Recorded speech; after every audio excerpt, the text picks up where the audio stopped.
Good afternoon. Mock drafting.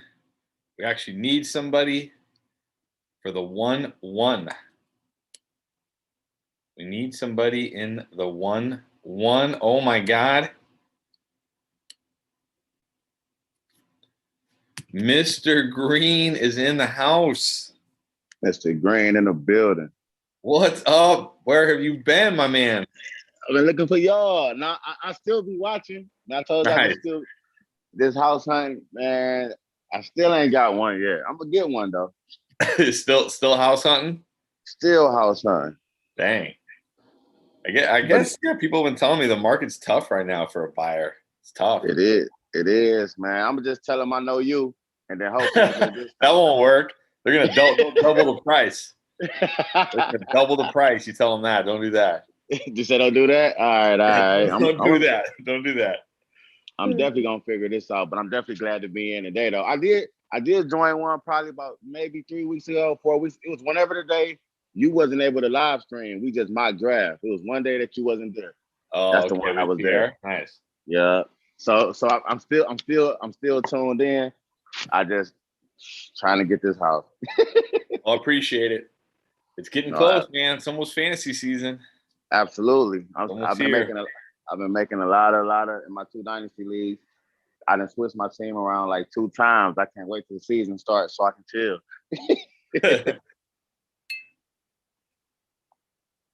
Yeah, we need somebody for the 1-1 though.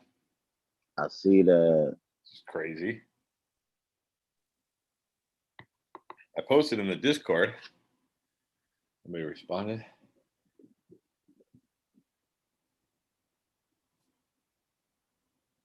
Yeah, they should probably be on their way in. I would have, because the Thursday slot was always one of my favorites, but they was getting booked so quick. So I said, let me go ahead and jump in this time.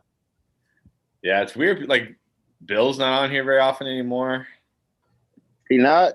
No, he still chats it up in the Discord, but he doesn't get on. He's been busy lately. Yeah, man. That's the homie Dollar Bill. There we go. We got a guy in here. Awesome. All right. It look like a Chargers fan. Chargers, yeah. What's up, Austin? What's going on, Chris? How you doing? Good, man. What about yourself? Good. I reported your comment. I think YouTube's gonna disable your. They're gonna take action against me. Yeah, they're gonna disable your account. Okay.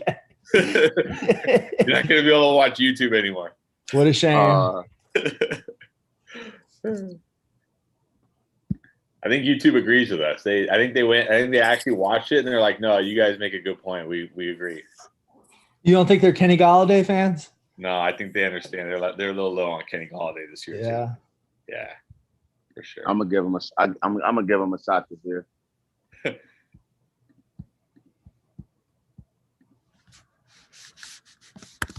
All right, here we go. People are starting to show up now.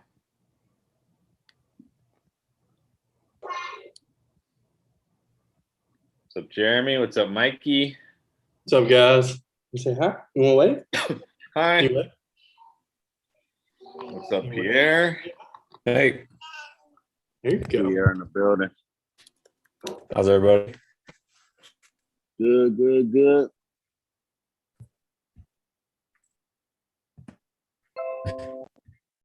Char. Oh.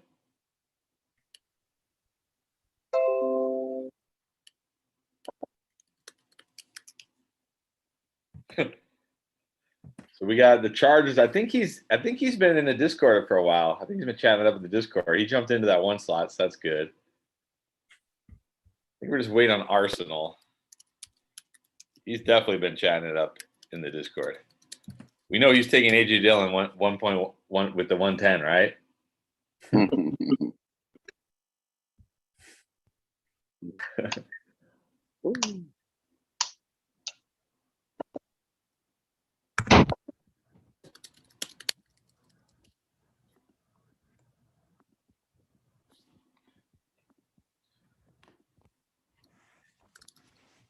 Just waiting on one. Yeah.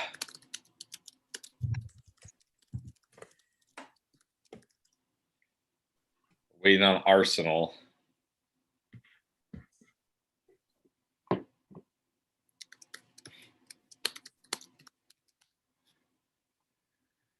I don't know. Did you guys? You probably don't see any of my tweets. I had some good stuff tonight. I had some good stuff.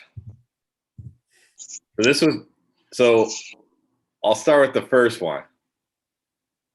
So who do you think was the only player last year who finished top 10 among running backs, wide receivers, and tight ends? So just not QBs, not at their position, but top 10 overall out of all those positions each week in weeks 14, 15, and 16. This player finished top 10 each of those weeks. Montgomery? Akers. No, Cam Akers. not Akers, not Montgomery. Ooh. Wait, you Is he said a he finished receiver? as a tight end? What was that again? No. Either a running back. It's either a running back, a wide receiver, or a tight end. But I mean, if you combine them all, so not just like top 10 at running back or top 10 at wide receiver, top 10 overall, excluding QBs. In which weeks? 14, 15, and 16, the only weeks that actually matter. Stephon Diggs. Yes, it was Stephon Diggs. Let's go. Fourth, ninth, and third. Yeah, that makes sense. We have to go back and redo our league winner video, and Stephon Diggs was the league winner this year. Man, You let's know, go. who's this year's Stephon Diggs? What's that? I said, you know who's this year's Stephon Diggs? Oh, no. I'd love to know who. Kenny Galladay. Oh God. Okay, the comparisons are all too real, though. Oh, stop it. So Diggs last year. I get a lot of people say this stupid thing. Come on. Stephon Diggs is a way better receiver than Kenny. No, but Diggs last year was probably going later, honestly, than Galladay. Even His ADP was 67 last year. 67, yeah.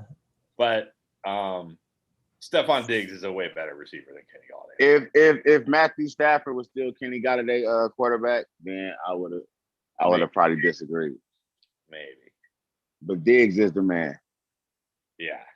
Now, I'm not saying Diggs is going to do that again because that's pretty insane to finish top 10 among all scorers.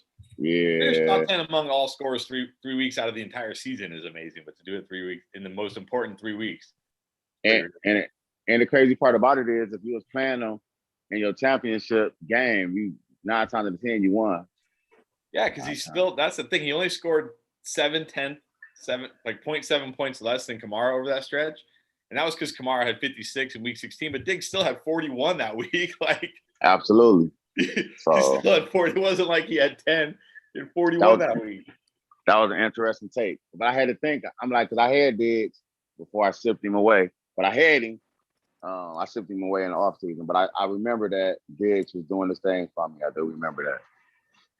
Yeah, So I don't think anyone was ever questioning his talent. I think all the questions were about Josh Allen because he was super inaccurate his first 2 years. So yeah. Mm-hmm. And a lot of times receivers, free agents going to new teams, it doesn't gel right away, right? Sometimes they get worse. I was off of Diggs. I'll admit I had no Diggs last year. So I was not a Josh Allen believer. I hope you're a Josh Allen believer now. I'm a believer now. Here's another one, but I know you guys are all going to know the answer to this. From weeks 14 to 16, who scored more PPR fantasy points, J.K. Dobbins or Gus Edwards? Whoa.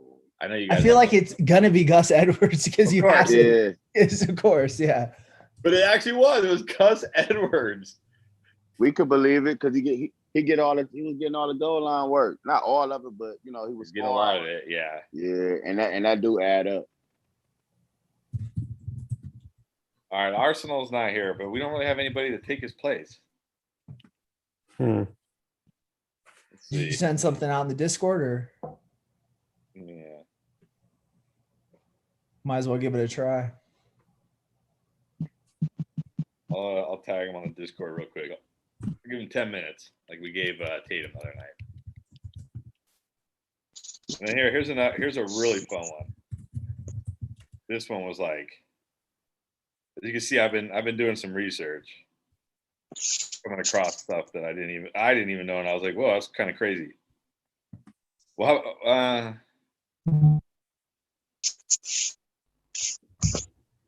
ooh.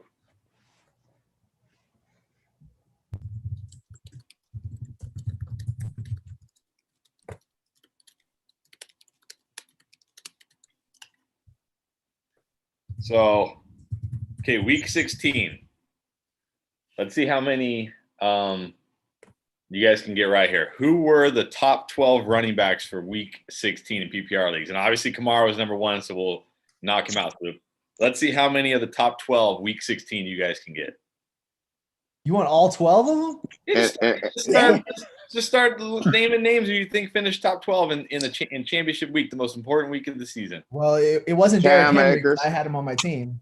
Not Cam Akers. Not JT. Yes, Jonathan Taylor finished 10th. David Montgomery had a good week. Yeah, David Montgomery. Jeff Wilson. I know. Not Jeff Wilson. Jeff Wilson. It was Jeff Wilson. Yeah. Yeah, Jeff Wilson. Wilson was 5th. Montgomery was 8th. Gaskin like 30 points that week. It was nuts. Gaskin was 2nd. Gaskin was 2nd that week. Gaskin? Yeah. You guys are on it. Was Cook? Nope, not Dalvin Cook. Was Zeke? There are some really surprising names. Wait, crazy surprising. Oh, James Robinson. Didn't AJ Dillon have a really good week? AJ Dillon, he had a good week 16. AJ Dillon, yes, that was the 1 week he played. Samaje Perine. Yes, he was 3rd. He was played the Texans. 3 in week 16. I didn't even know that. Samaje Perine was McKissick also on there. Yeah, McKissick was number 6. Yeah. What about Gio? 7. I can't. Whatever. Don't sleep on my knowledge now. Yeah, you're pretty good, man. You're pretty good. What about Gio? Gio was 9th.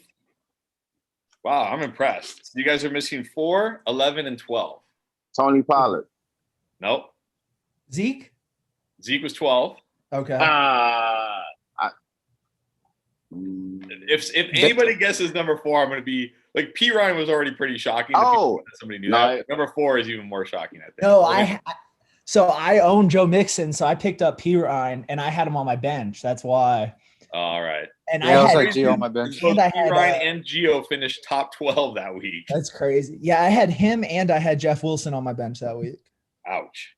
And I lost because I started Derrick Henry. Did we say Swift? No, Swift was not one of them. So we're missing 11 and 4. Yeah, I'm running out of names. And I'll say this: number 11 is a known player. They're both known players, but number 4 is a guy. Nobody wants either of these guys. I'll tell you. David Johnson. Yep, David Johnson was number 4 that week. That's true. Melvin Gordon. Nope. Uncle Lenny. No, it wasn't Fournette. Were either of the Panthers running backs on there? Nope. Wayne Gallman. Nope. Wayne Gallman had the early season. He had that mid-season run where he was Okay, right. Was it the Seattle's backup that I always forget his name? Nope. No, damn. What's his name though? You know who it's funny because he's like, okay, I'll tell you this. He's in most drafts, he's going in like the top 3 or 4 rounds right now. James Robinson. Was it Gibson? Clyde Edwards-Helaire. Not Gibson. Clyde Edwards-Helaire. Not Edwards-Helaire. Miles Sanders? Yes, Miles Sanders. Let's go, Miles. Miles Sanders was actually really good in weeks 14 through 16. I did not realize how good he was. Oh, because he had Jalen Hurts as the quarterback, correct? Yeah, which is making me think, am I too low on Miles Sanders? I don't know. No, we got them all. Is that all of them? That was all of them. All the little beat writers. I was looking at that list going like, here you are. You rode Dalvin Cook. You rode all these guys to the fantasy championship. And then your opponent played Samaje Perine and freaking, Jeff Wilson and crushed you. This is just showing why waiver and luck should have more respect when we're talking about the ratios. Because I went back when we talked about that on Tuesday. I went back and looked at my draft. Did my thing crash? Huh? What'd you say, Chris? No, I think my thing crashed. But go ahead, keep going. Okay. And we're gonna start the draft now. We got Marquise in here. Let's start this thing. But go ahead, keep going. I had 3, 4 if you consider Cortland Sutton sitting on my injury reserve slot. Original players that I drafted on my finishing team. So you can say I had a bad draft. Yeah, but also you got to put a lot of time and effort into hitting those waivers when it counts, right? Like, I just like last week when people were saying like, oh, it's like 10% or 20% waivers and 10% luck. I'm like, no, it's like 40% waivers. Like, the draft is like half of what makes up your team by the time the season ends if you're doing it right. Well, that's actually what I'm looking at right now. I'm trying to because Bill got me thinking about it, and I'm actually like trying to look at like, okay, where do actual league winners come from? Like, because the thing about Stephon Diggs is only one person in your league had Stephon Diggs. Right. Like, if you didn't draft Stephon Diggs, either because you weren't like super high on Stephon Diggs or because he got sniped before you take him or whatever, you didn't have Stephon Diggs, and you can't do anything about it unless you like trade for him, right? Like it's just like if you didn't have Alvin Kamara, if you didn't have like the number 3 draft slot last year and you didn't get Alvin Kamara or number 4, wherever he was, okay, well, you didn't have that league winner and there's nothing you can do. So is there like, that's what I'm trying to like research right now. Is there a way to find like these waiver wire league winning types? Because, like Myles Gaskin wasn't drafted, right? Myles Gaskin was not drafted. Yeah, but let's be real. Samaje Perine, no one could predict how bad the Texans were going to be, and that was the week he played the Texans. And Alex Smith had like 12 dump offs to Jerick McKinnon in that game too. So it's kind of hard to predict that stuff. No, for sure. I get that. That's why I'm trying to look at it and see is there like a thing like Perine is probably the most random one of anybody because I don't think he had one usable game prior to week 16. No, yeah, I think it was just like. And if you watch that game, I mean, there's nothing. I mean, the hole was like 10 feet wide, and he just ran through it every time. Yeah, that's like how everybody's like, oh, look what J.K. Dobbins did against Cincinnati that last week, and I'm like, neither of those teams were even trying. Yeah. Or who did the Ravens play that last week? Was it Cincy? I don't remember. Well, whoever the Ravens played that last week, it was like a team that was completely out of it and had nothing to play for in week 17. Well, that was week 6. Oh, you're talking. That's right. I'm talking about week 17. Like, yeah, they played Cincy. The Dodgers in week 17 had that huge game where he averaged like 12 yards a carry. It's like, okay, yeah, he's going to average 12 yards a carry every game, no problem. And people are like, look what he did week 17. And I'm like, yeah, he played against a team that literally they were like ready to just get the hell out of there and get into the offseason. Yeah, you gotta think about it. Like these guys, like why are they gonna put their bodies on the line when the team is actively trying to get a better draft spot? You know what I mean? Yeah, exactly.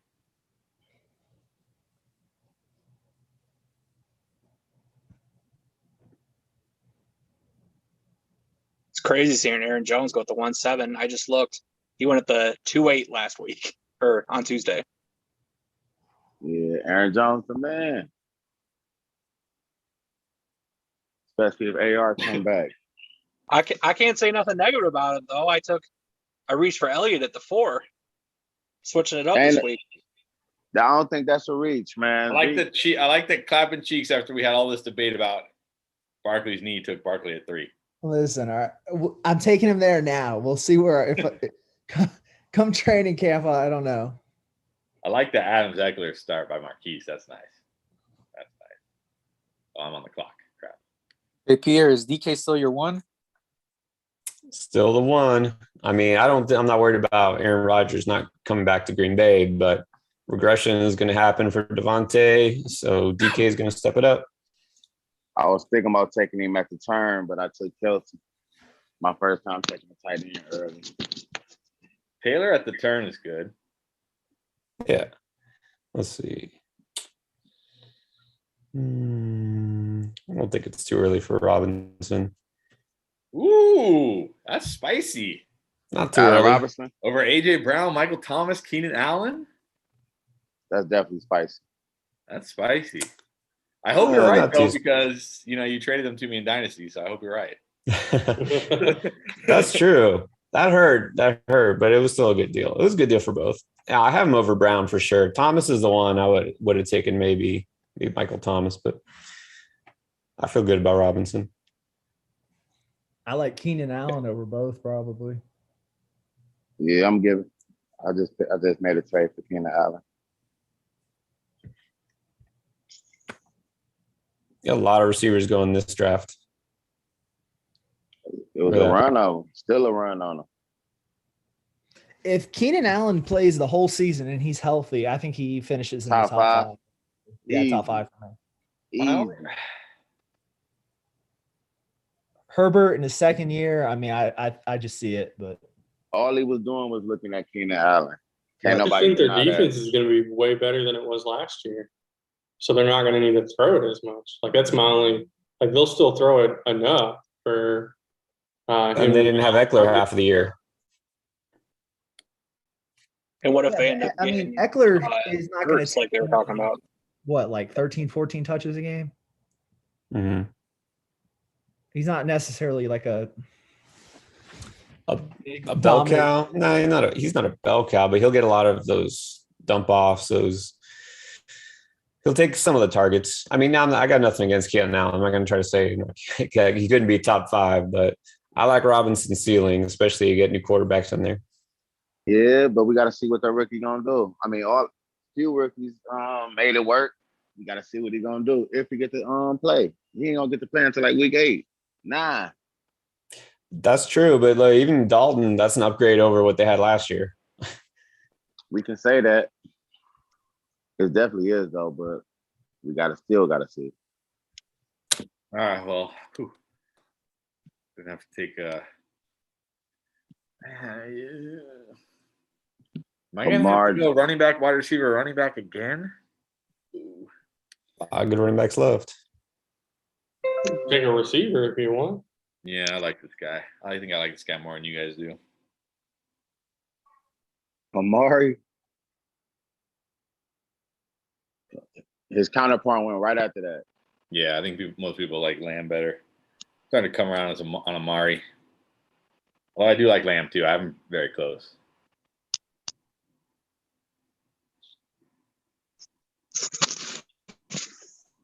All right, here's another one. This is for Jeremy and his Jarvis Landry guy and Pierre and his Damian Harris guys.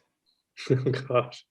On average, how many points, again, not counting QBs, take QBs out of it. So we're just looking at running backs, wide receivers, tight end. How many points does the top 50 guy, the number 50 scorer on a week average in PPR leagues? In PPR? Yeah. The number 50 scorer on average. 12. Given week. No, it's probably like. I'm gonna say like. 12, by the way, I did a poll, and 12 seems to be the most common answer. That seems to be the most common answer. Wait, for any position, all positions? But not QB. So if you just look at the top 50 scores and you go week by week and you just look at number 50, the guy who finished 50th. It could be a running back, it could be a wide receiver, it could be a tight end. All right, so flex players, top 50, number 50. I don't know if 50 would be a flex. But yeah, you know what I'm saying. Yeah, but anybody who could be put in the flex, not super flex. Yeah. I'll go 9. 9. I would go 9.5. Like 13 or 14. $1.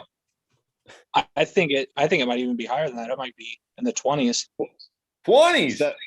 This guy scoring 20 a week? No.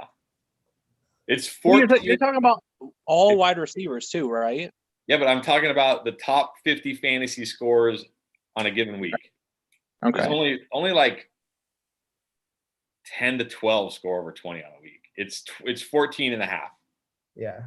Okay. So what was Landry's average last year? 7. I don't know. I don't know either. But my point being, like, when you say, like, oh, a guy, he'll get you like 10 to 12 points, that's not really like anything. Yeah, like that's Landry's average. Hold on, that's yards per carry. Whoops. That was actually higher than I thought it was going to be. I didn't know it was going to be a high. I would have thought more like 12 too. I would have thought more like 12. So I was actually surprised it was that high. Well, the other thing too with Landry, same thing as with Tua, coming off the hip injury. Landry, remember, he was hurt. We didn't know how he was going to start the season, so he was playing through injury all last year. Also, you got to keep that in mind. Yeah, You know what, but I'm gonna do also something. he also was playing without Odell Beckham pretty much the whole year. He was Well, their from number like- one wide receiver last year. From This like is- what's the week 7 on? Because OBJ got hurt with like week 6, week 7, something like that. Yeah, I think it was like 4 or 5, wasn't it? I don't think it was that. It was like week, whatever that game that he scored them 3 touchdowns in. It was like the week after that. You're right. I think that was week 4 against Dallas. Then he got hurt week 5. Yeah, he got hurt week I 5. think it was week 4 against Dallas. This is how far this guy's going to move up draft board, so I'm going to take him here. David Montgomery. Mm-hmm. Good pick. Good pick. To be honest, the reason I did it this way was because that wide receiver I'm going to get coming back, I almost feel like I'm going to feel the exact same way with who's there now. Possible. Like, I guess I got to draft Kirk Cousins in the last round now. Man, you took Adam Thielen and Jefferson. This got to be it. I know I ain't been on here in a while, but you got to be the real MVP for that. I am not liking this draft at all. This 6 spot sucks. You picked it. I know. Well, Ricardo with That's a good point. That's a very good point. You're the first pick. Yeah, Mr. Green, where you been at? Man, I've been hiding out. I told y'all I've been house hunting. Hey, if fantasy football was like house hunting, I keep getting overbidded. You know what I mean? I'm scared. I'm scared to take a spicy bid. I'm gonna have to do it one of these days. But I told him I still be watching. I'll be watching the YouTubes and watching the drafts. But I'm like, you know what? I gotta. Since today I wasn't this week right here, I just gave it a week worth of break, just a woosah. So I gotta jump on one of these days. So I picked today. I ain't looking at no houses, none this week. I'm picking out the market though. I'm setting out my traps, but I ain't going none this week. Good luck with that. I appreciate you. I'm trying to find the one with the perfect basement, so when, you know what I mean. So that way, when I had that man cave set up and get all my background looking like Pierre background, you know what I mean. I'm gonna be ready. Be ready. There you go. Right. We get you some Endgame gear. You put the logo in the back too. I mean, that's what I'm talking about. I just realized Clapping Cheeks got Keenan Allen and Terry McLaurin. I did. That's a nice little. How did that happen? See, I have like a team that I never draft, and Clapping Cheeks has a team that I always draft, except for that pick. They can't all be perfect. You said they can't. That's why we do. Hey, if Sutton would have felt to him, he probably would have took him. I would have taken Sutton there. Here's an interesting question. Well, hold on, interesting question in the YouTube chat, actually.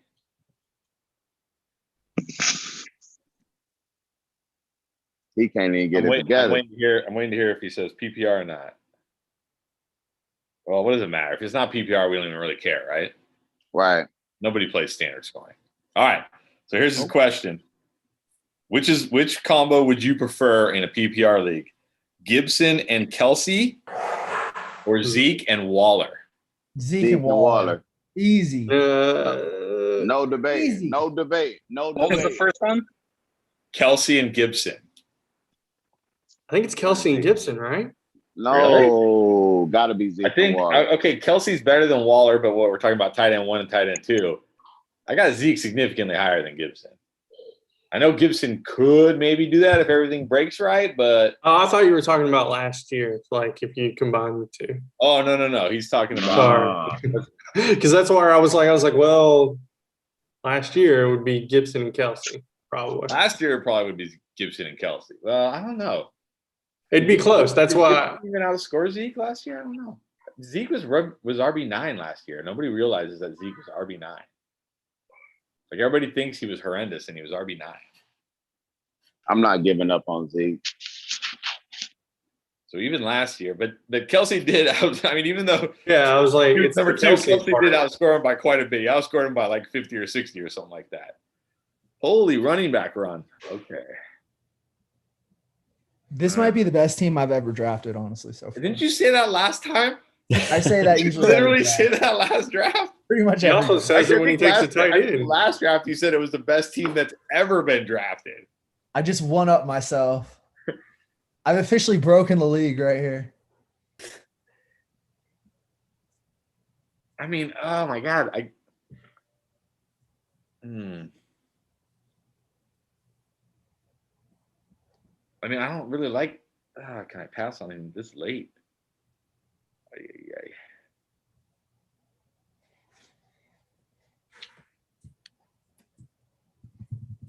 Oh, whatever. It's a mock draft. Let's go. I don't even know. I don't even know if that's the right pick. There's like so many. Like the running back. You look at the running backs. It's just like, what the hell? Why are all these running backs there? Why did you go Thielen over Sutton? Just I'm not used to Sutton going in the 4th round. Like Yeah, that's. I just don't think about Sutton there. It just doesn't occur to me to think about Sutton at that point. I'd honestly rather probably have Judy in the 6th than Sutton in the 4th, if that makes sense. Yeah, because I get Sutton in the 6th round of every draft, not every best ball draft, but sure, a lot of my best ball drafts.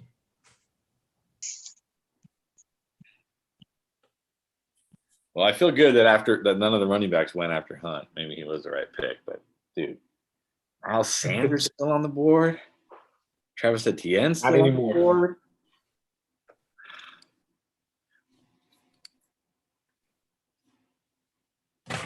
Mike Davis. You know what, man? This may be a reach here. How spicy we getting, Mr. Green? This got to be. I don't know if it's too spicy because he's right there around where he need to be, but I don't think I took him in that one draft I've been in. My fingers about to hurt by pressing a button, but I've seen a couple of YouTube takes where I say, you know what, he was running on the treadmill so fast.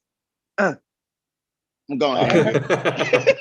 I just realized you got Julio Jones in the 4th round. That's got to be the latest we've ever seen Julio. Man, right? I had to do that. I had to. Yeah. Let me see. Hold up. Let me get it together. So now I'm looking for either my receiver or fill my flex. Jonathan Taylor and Mixon. Let's go back and look at these receivers one more time. For whatever reason, he seemed to be.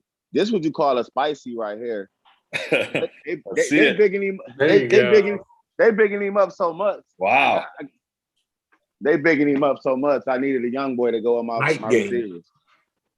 Must have bought the counselor's draft package. Nah, he would have taken Josh Jacobs in the 1st round. Josh Jacobs, Michael Carter in the 2nd round. Dude, Michael Carter. I mean, hey, if Michael Carter ends up being a league winner, he's gonna be like, "Told you guys." I know, but the amount of times he's been wrong versus right is just. Well, not only that, when you could just, if you really like Michael Carter, you could just wait till like the 5th or 6th round and get him. Get somebody else in the 2nd round. Draft. I just gotta turn my camera off. I'm about to. This. Before I can, if I can finish my draft.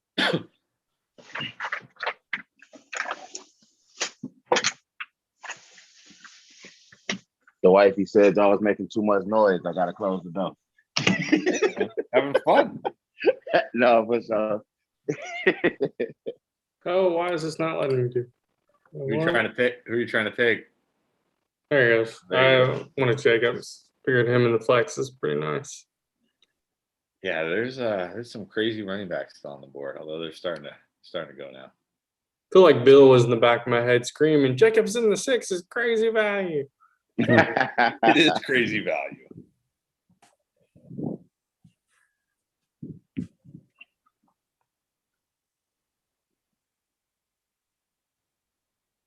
Finally got him to do that trade with me. I don't think it ended out too bad for me. So I got, who was it? Hunt, Gus Edwards, and Higgins, and he got, and he also got a 1st as well. So you got a 1st, you got Woods, Thielen, you got Gus Edwards, Kareem Hunt, and Higgins, T. Higgins, and he got Adam Thielen, Robert Woods, Connor, and a 1st. His 1st back. So somehow I had his 1st. And his first was going to be a late first. Sorry, I cut out. I didn't hear it. You got Gus Edwards, T. Higgins, and Kareem Hunt. Yep. And what'd you give up? Connor, Woods, and Thielen, and the first round next year. Late first round. I kind of wish you would have held on to the first round pick. Yeah, I feel like it would have been a good, okay deal just out because I feel like. So even with giving Bill that first, I have 4 first, and the roster construction or just the roster in general is not very deep. So if I pick rookies up next year, I'm just not going to have the space. Yeah, I did notice that. I think that's why we're seeing these crazy trades. The rosters are very shallow for a dynasty league. Very shallow. I mean, I think I probably I'm trying to think who I think the best player in that trade is. And I think it's Higgins. It's either Higgins or Woods. I guess it depends. I think it was a pretty fair trade. My team's pretty young, and I wanted to keep it that way. And I had enough wide receivers. Yes, bless you. Bless you. To last a while. So I really needed the depth at running back. Yeah, I think it's pretty fair. I agree with you. I think if you could have held on that first, it'd be better. But like you said, in that league, it's like. Yeah. Well, how big are the rosters? Like 15 players? No, so it's 1 QB, 2 running back, 2 wide receiver. There's no kicker. So pretty much I think it's no kicker. And so, yeah. And then your bench spots, I think it's only, it might just be 8. I can check as soon as my kid starts.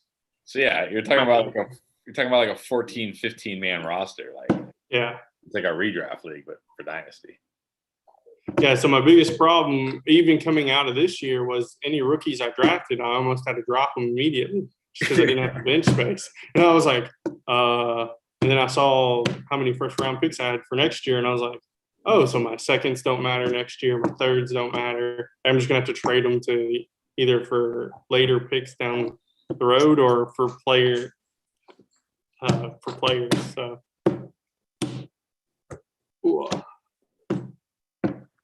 let's see what happened here after Jacobs Evans.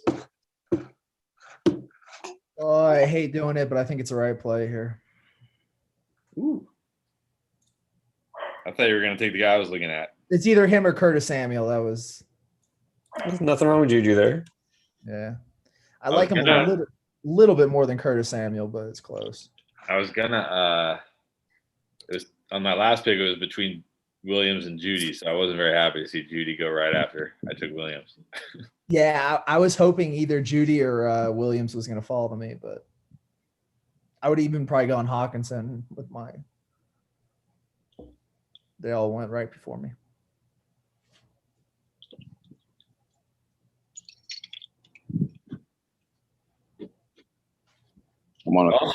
I'll gladly take him. Noah Fant?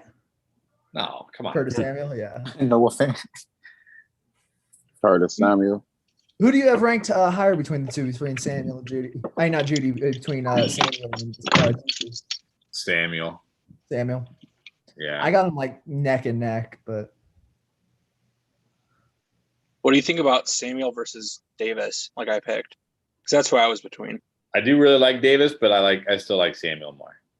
But the only reason I didn't go with Samuel is because I think Davis has a shot at being the number one receiver on that team. Oh, I think he definitely will be the number one receiver on that team.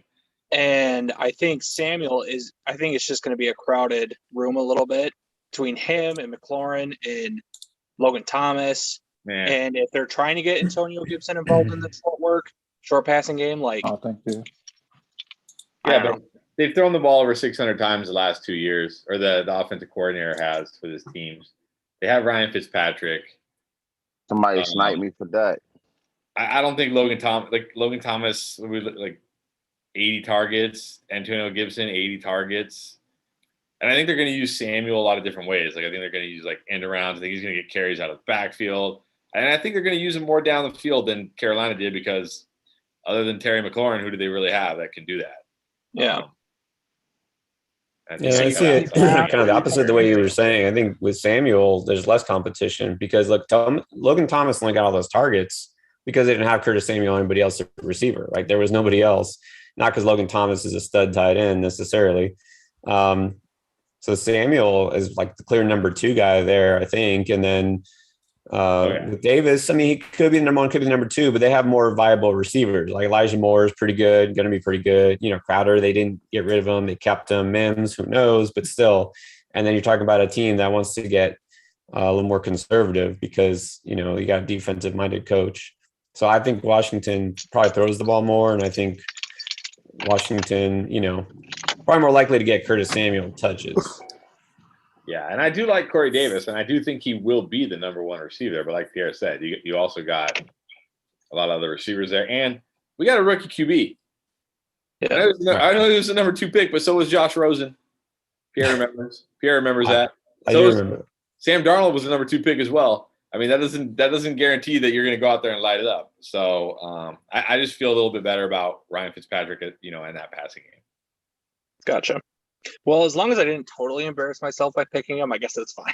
No, I like Corey Davis a lot. Actually. I think he will be the number 1. And he was really good last year. People don't realize how good he was last year. So we're gonna just forget about Diami Brown and just leave him out of the equation. Yeah. You don't know what he's going to bring. I mean, he wasn't drafted to be their main guy. And, he's a guy who will have to work into the offense.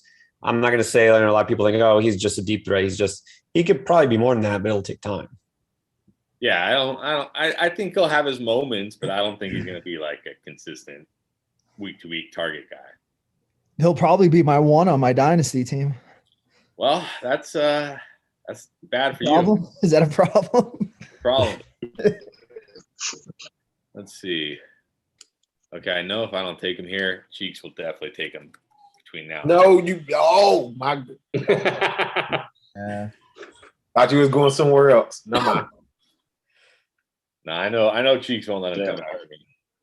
Hey, the counselor don't like Jalen Hurts. that makes me like him even more. Even more. He literally said he's going to get benched for what's his name, Joe Flacco. Man, I mean, he could. But he's going to have to be really bad to get benched for Joe Flacco. But he could. Man, you got to be bad. Flacco had his time though. We'll give him that. Yeah. Now that's a good pick. Michael Carter at the 8-9 is a good pick. Yeah, I like that. I thought he was going to back me on my wraparound.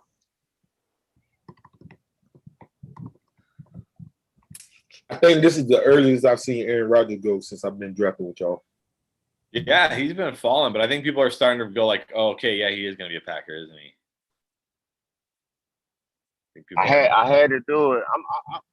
I'm a huge AR fan, and I give y'all a hot take that would cost me my playoff run in my dynasty league last year. I missed the playoffs by 1 game. I started Drew Lock and Aaron Rodgers on accident. I just want to see how my young team was going to do, and it cost me a playoff spot. I had a young team, and I was like, let me just start my young players. And AR had all those points in that on week 1, and the points that AR scored would have won me my matchup. And I think I missed out on my dynasty championship because I had the Josh, and so I ended up trading for Josh Allen, and I had the Josh Allen Biz stack, and I just felt like I would have won the championship last year if I would have started AR week 1. Killed me. So I owed it to AR to bring his ADP back up.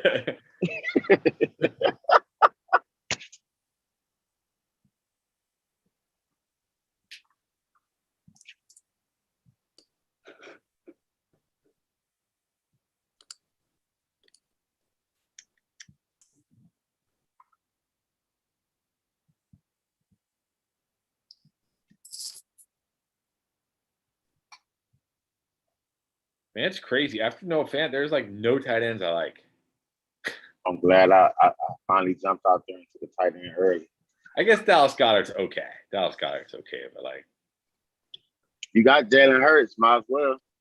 Well, he's already Goddard's already been picked. I'm just looking at the tight ends. And I'm just like, Oh, Gesicki, okay, whatever. Gronk, yeah, I kind of like him. Smith, Logan Thomas, Tunyon, I thought Pierre liked Logan Thomas. Might as well do it for Pierre. No, he does not like Logan Thomas. Not me. Damian Harris, there he is. How you win your league in one click right there. There you go.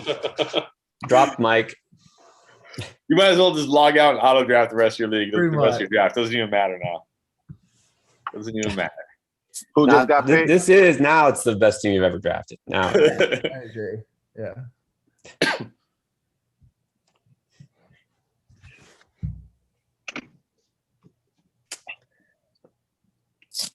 so now I don't even know who to get. I'm lost without Harris here. Take Melvin Gordon. How is he? Melvin Gordon's still on the board. That's crazy. Oh, here we go. Quadzilla.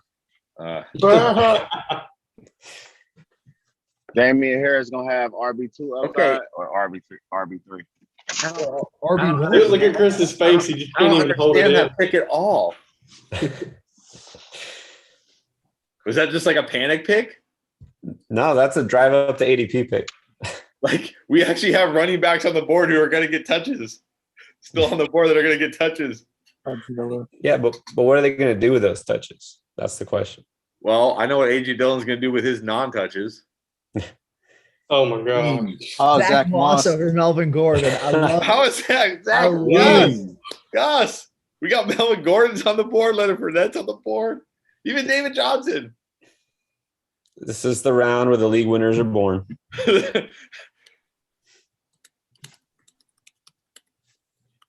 High-end handcuffs, Chris. High-end handcuffs. Well, he's not even a high-end handcuff, though. He's a. Moss, no. But Dillon, yes. I mean, but Dillon literally needs an injury. Even Arsenal, who's for whatever reason, will not. Even in Dynasty, he's like Dillon easily over Damian Harris, which is absurd. It's still even he says AJ Dillon needs an Aaron Jones injury to have any upside. We'll see. Oh, don't tell me you too now. Oh no. We'll see. I'm just saying he could have a role. He'll have a role. I'm sure he'll have a role. He's not going to sit on the bench. But his role isn't going to be in the passing game. No, that's true. But look, my fourth running back, I'll take a shot at a handcuff. Go another young receiver. Dillon may get as many touches as Robinson, honestly. What? As much as James Robinson? Yeah, I could see it. Nah, Robinson's still going to be the lead back there. I hope so. Oh, I mean, if Etienne is the guy, they'll get the same amount of touches. Yeah, I almost look at Etienne as like Aaron Jones, like the way he plays, his role, and all that. How they'll probably use him. If they use him that way, that's the thing. That's what worries me. Is are they just gonna mess it up and not use him right?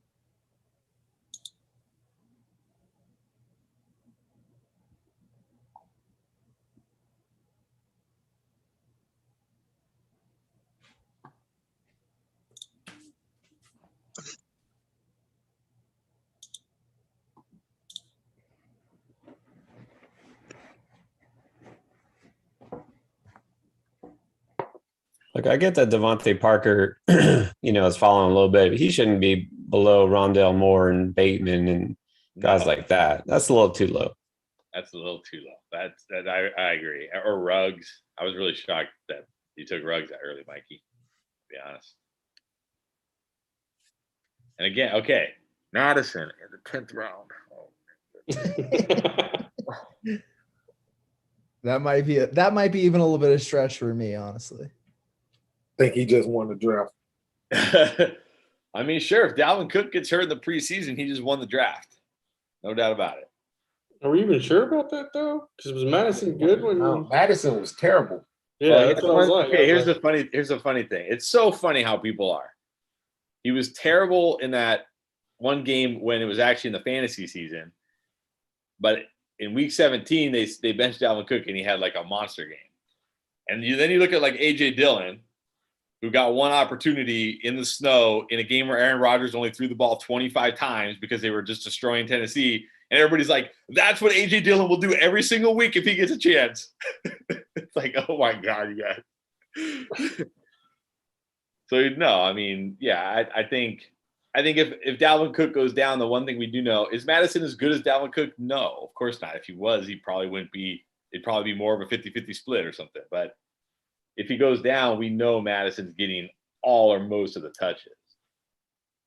He's not going to be. That's the other thing about handcuffs. A lot of people think they just think like even Mike Davis, for as good as Mike Davis was last year, he was only like 60% CMC. It wasn't like he was like if you had McCaffrey and then you picked up Davis, it wasn't like you got a McCaffrey replacement. You got like 60% of McCaffrey. So even the handcuffs usually don't perform as well as the starters. Dillon is meant for the snow, though. His quads, like. Oh no, that's what I'm saying. It was like the perfect situation. They didn't throw the ball. He's basically a snowplow, honestly. Like. Yeah, they were crushing the Titans, so they were just running out the clock in the fourth quarter. Like it was the perfect situation, and now everybody thinks like that's what he's going to do every week if he gets a chance. Like, come on.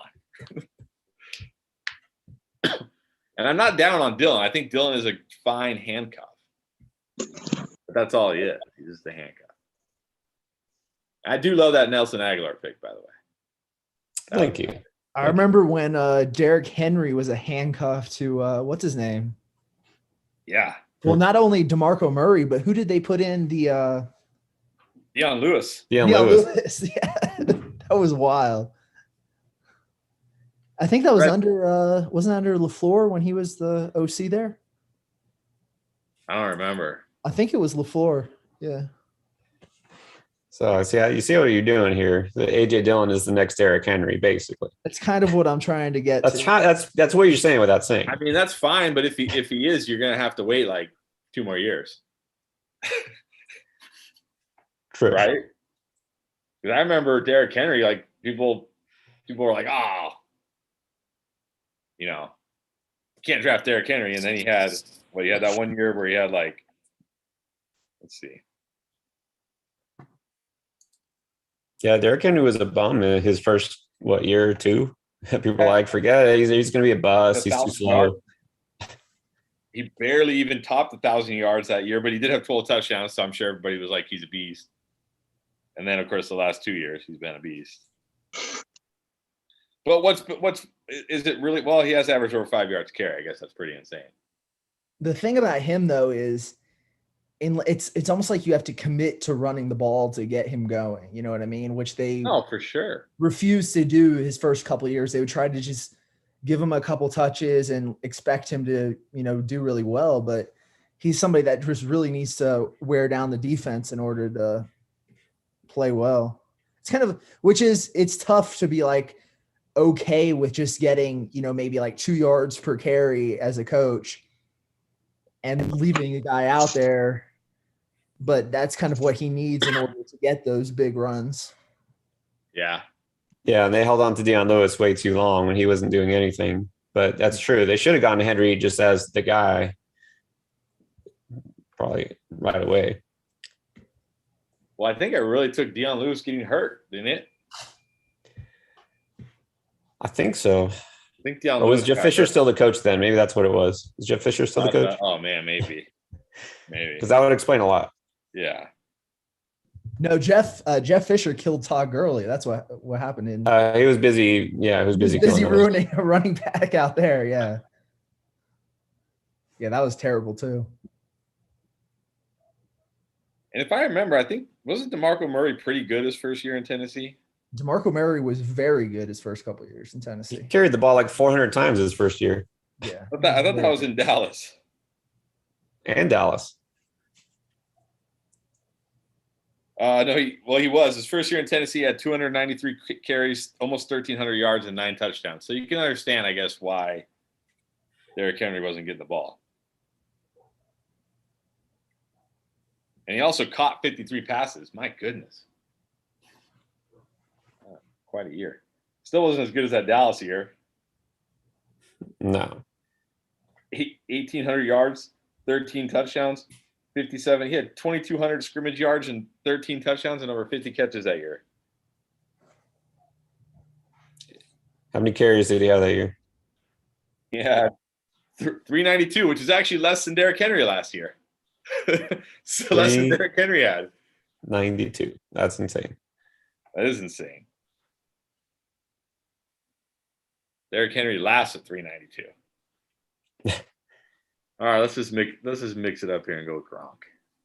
Gronk smash.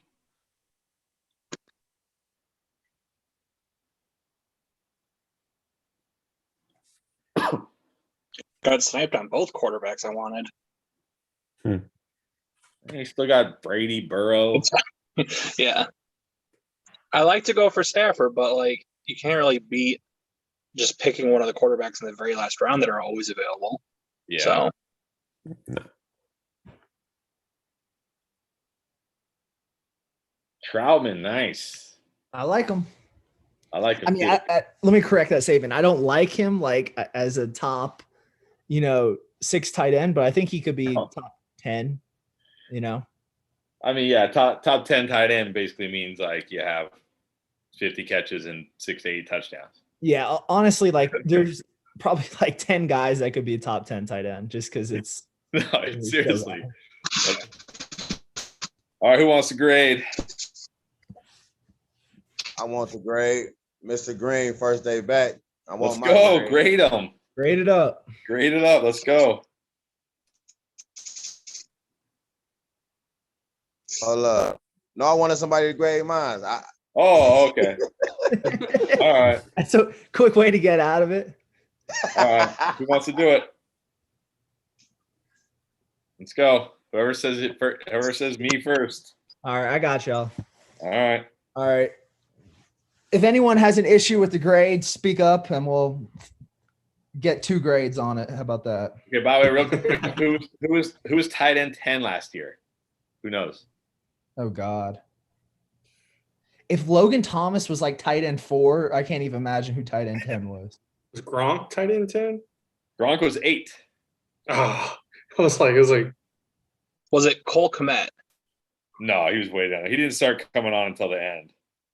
Well, you just said Gronk was 8 since the bars rolled up. He was 41st. All right, I don't want to take too long. It was Hayden freaking Hurst.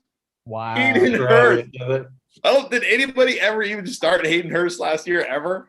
Yes, I started him over George Kittle in my final game and lost because of that as well. He was tight end 10. He averaged 9.3 points per game. All right, let's go to the grading. Yeah. All right. That shows you how easy it is to be a top 10 tight end. Well, he actually I feel like he got hyped up a little bit before the start of last year. That's why I drafted him. He did. People were talking. Oh my God, it's Atlanta and they don't have a tight end. Yeah, Hooper went to Cleveland or whatever. All right, Yeah. here we go. We'll start off with the Chargers. And I'll just do A, B, C or whatever this week. Maybe some D's and F's. We'll see. Okay. All right, we got C-Mac, Gibson, Harris, 3 running backs to start. Ayuk and Higgins is your top 2 is questionable. Andrews, Herbert, Gallup, Gage, Johnson, Henderson. Yeah, the wide in a 3, like we always say, in a 3 wide receiver league, this just is not going to cut it. I mean, Ayuk, Higgins, okay, but they're more like 2s and 3s, and then you're going to be having to start Michael Gallup every single week. Oh. So D+. Jeremy would probably start Russell Gage. Russell Gage, Michael Gallup. It's a D+ either way. Difference between okay. We got Dalvin Cook, Michael Thomas, George Kittle. Kenny Golladay. He's lucky I'm the one grading this draft with him picking Golladay there. Golladay, Dobbins. Dobbins going in the 5th now. Wow. He's dropped quite a bit. People are smartening up. I mean, yeah, it's probably where he should be going. Well, 5th, it just seems late, but I guess. So we got Thomas again, Galladay, Claypool, Russ, Williams, Mooney, Hines, Brown, Gio. So running backs, we got Cook, Dobbins, Hines, and Gio. That's fine. Nothing too wrong with. I'd prefer maybe a more solid 3, but it's not bad. Wide receivers again: Thomas, Galladay, Claypool. I think this team's okay. I don't think it's a elite team. I think it's pretty solid though all around. There's no holes. So I'd probably go like a B-. What are you guys saying? B-? Yeah. We're on letters, not numbers. Yeah, we're doing letters. He's doing letters Okay. today. I gave D+ on the first one and then B- on that one. D+. That's pretty harsh. Yeah, I think that's. Ayuk was his 1, so I couldn't get too much higher. I mean, if those 3 running backs do what they're supposed to do, they could carry him. And he has to start Michael Gallup every week, though. Yeah, I mean, no, that's bad. I mean, that's the 3 running backs. That's not necessary when you got McCaffrey and Gibson, but I think let's see, Cook, Dobbins. Yeah, see, I don't love Galladay or Claypool, so it's not that there were reaches. It's just, well, yeah, it could have been. B- is about right.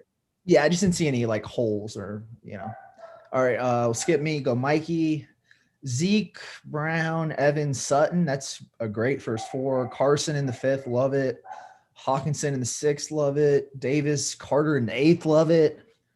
Ruggs in the 9th, maybe a little early, but shooting for upside. I'm good with it. Williams is another solid back.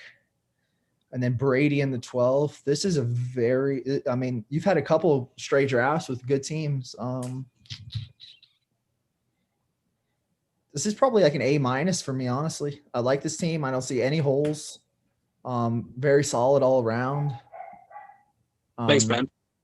Yeah, I don't see any holes here whatsoever. I mean, having Sutton as your 3, and still getting Chris Carson and TJ Hawkinson. I mean, yeah, no holes. Easy A-, maybe solidly A, actually, probably for me. Yeah, very solid. All right, Pierre. Henry, Robinson, Waller, very solid again to start. Devontae Smith, Gaskin, Judy. So you're pretty high on Devontae Smith then. Yeah, that's more a case of trying something different. Like I probably would have taken Higgins usually, maybe Sutton, but I thought one of those maybe would fall to me and they didn't. So yeah, that's something I probably wouldn't do normally. It's a little early for him. Gotcha. Okay. Gaskin is fine, in that range. Judy, Robinson, Landry, Dillon, Aguilar, Tannehill in the end. Again, no holes. You got to really, you got top, in my opinion, top 2 tight end. A deep, probably wide receivers in terms of probably a couple wide receiver 3s, and Landry, Aguilar could be a 3. Maybe a little bit lacking at the 2 in terms of your wide receivers. I don't like this as much as the last team, which I gave a solid A. I do like it more than the first 2. So I'd probably go B+. That's where I'd have this, right in that B+. Just, again, had you had a little bit more solid wide receiver 2, I probably would have even gone higher, but that's kind of where. Yeah. One thing I find I try out when I get a high-end tight end like a Kelsey or Waller, I'll go for more. I'll take a bigger risk at my wide receiver 2-3 spot, right? Somebody who might hit because you consider Waller, Kelsey. That's like a wide receiver, low end wide receiver 1, if not wide receiver 2. So something to try out. Realistically, a better pick probably would have been Higgins, but I get Higgins so much. I'm trying to see how it feels with Smith, and it feels like it was too early. Yeah, I mean, if you look at, Higgins, Sutton, Smith, Judy, those are like 4 guys that could. 2 of those guys, or at least one, probably goes off next year. It's going to be kind of hard to figure out which one that is, but yeah, all around solid team. All right, Chris, we got Kamara, Jefferson, Cooper, Thielen, and then Hunt and Williams. I like that. two really solid RB2s, maybe RB1 and Javonte at some point. Samuel there, great. Hurts, love it. Connor, Jones, Rager, Gronk. This is another really good team.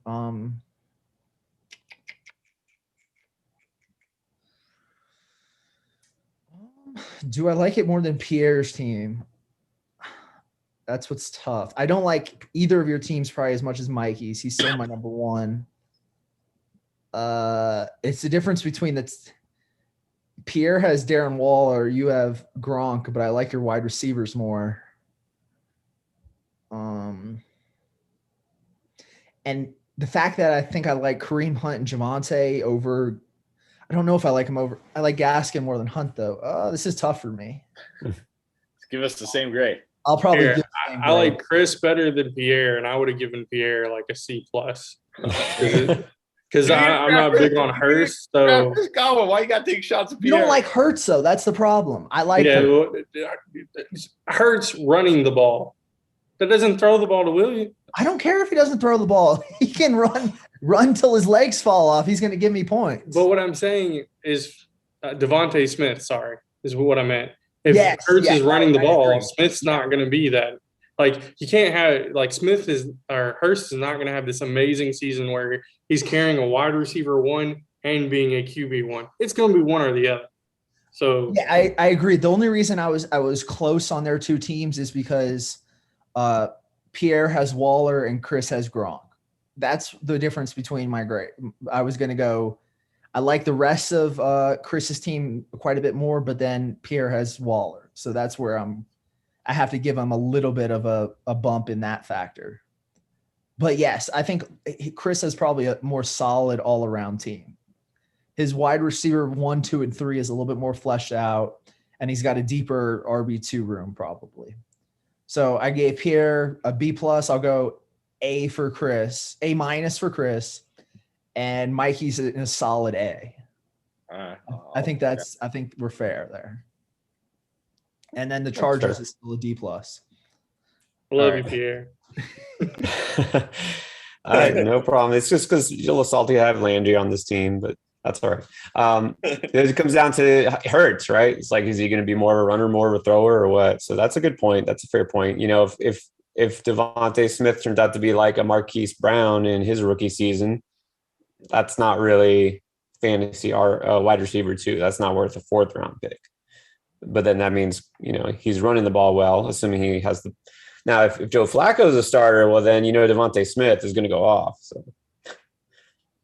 And does Darren Waller, I mean, every year he seems to take a step forward. Does that step forward look, you know, he could have an amazing year next year too. So we'll see. Yeah, he's probably the best receiver on that team, right? Yeah. So, I mean, he's got him. So you have to think of Waller almost as his wide receiver 1 and then Robinson as his 2. So that's kind of where I was thinking. But all right, we'll move on to Vagoon, Jones, Akers. Love that start. Lamb, Mahomes, Pitts. Yeah, I got some. Boyd is your 2. Pittman is your. There's just no upside in this 4. There's no ceiling for me in these 4 wide receivers. Fuller just can't. And then Madison, Pollard, McKissick. So 3 straight backups. I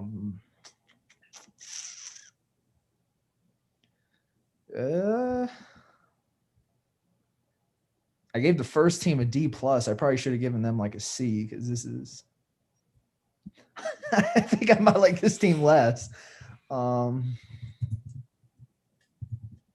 I mean, that wide receiver, those 4 straight wide receivers for me going Boyd, Pittman, Fuller, Elijah Moore. I mean, I don't think I like one pick from 6 to 12, honestly. Man, you don't even like Boyd?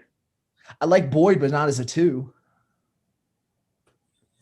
You know what I mean? Yeah. I mean, as a 3, he's fine, but as a 2, and then Pittman, Fuller, Moore, Madison, Pollard, and McKissick, like that's rough.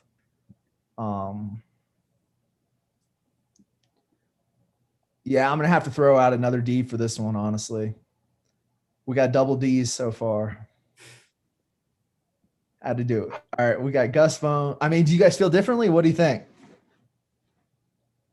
No, I'm not. I mean, Jones Akers good, Lamb good, Mahomes fine. I think he should have probably gotten, wide receiver over Pitts, but I don't even know who. And then, yeah. It's hard to go quarterback and tight end both early, like in the first 5 rounds, because then, that's going to set you back, either running back or receiver, one or the other. So that's what happens. And you have Pittman as your wide receiver 3, Boyd as your wide receiver 2. It's one or the other. So Pitts is going to have to go off and have a, really good year and be a top 5 tight end for sure. Otherwise, it's not going to happen. So I think, you go early tight end, that's fine. Early quarterback, I'm not a fan of, but if you do that, that's fine. But doing both, it just, it hurts your roster depth. And he has to flex. He has to start Will Fuller or Elijah Moore every week as his flex. So and the fact that the last 3 picks were all backups, handcuff, and probably non-factor. Yeah. All right, Gus. We got Chubb, Ridley, Woods, Lockett. Like that start. Allen, Edmonds, Mostert, Cooks, Moss, Beasley, Thomas, Campbell. So just looking at the running backs, we got Chubb, Edmonds, Mostert, and Moss. I guess Edmonds could be an RB2. Mostert probably could be an RB2. I don't really personally like either of them, but that's just me. And then first 3 wide receivers are okay. Ridley, I like a lot. Woods is great there. Lockett's probably fine as a 3.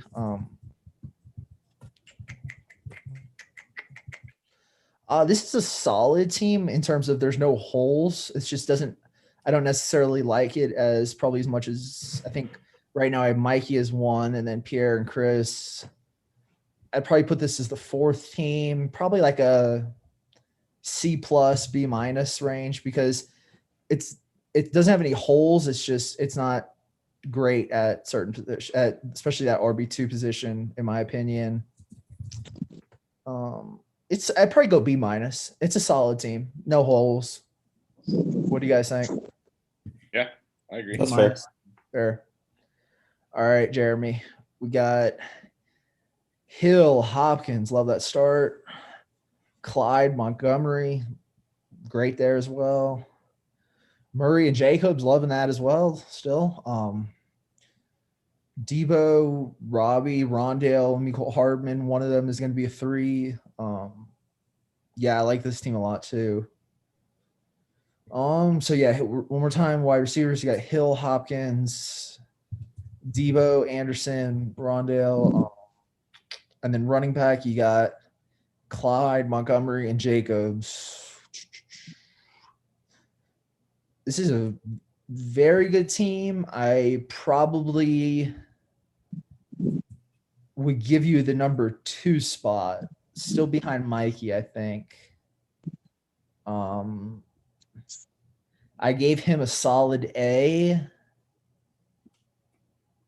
I'd probably go A- for yours, just because. I think he's got you a little bit an edge in certain.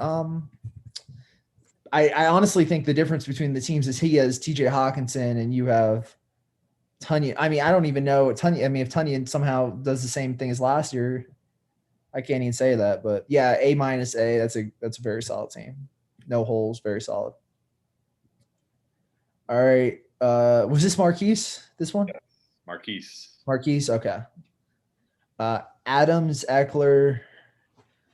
Eckler at the 2-3. That's a little later than we usually see, but Cup, Moore, Sanders at the 5-10. Lamar, Chark, Goddard, Gordon. Another solid team. This is tough.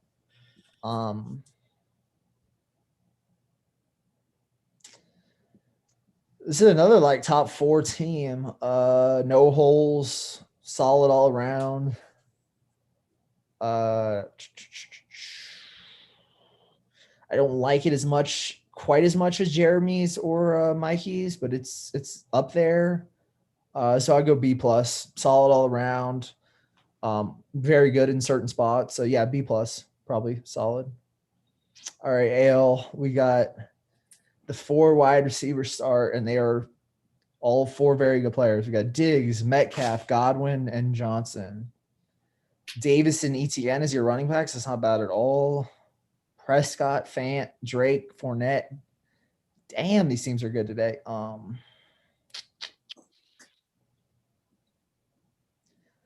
Does this get into the A category with those running backs is my only question.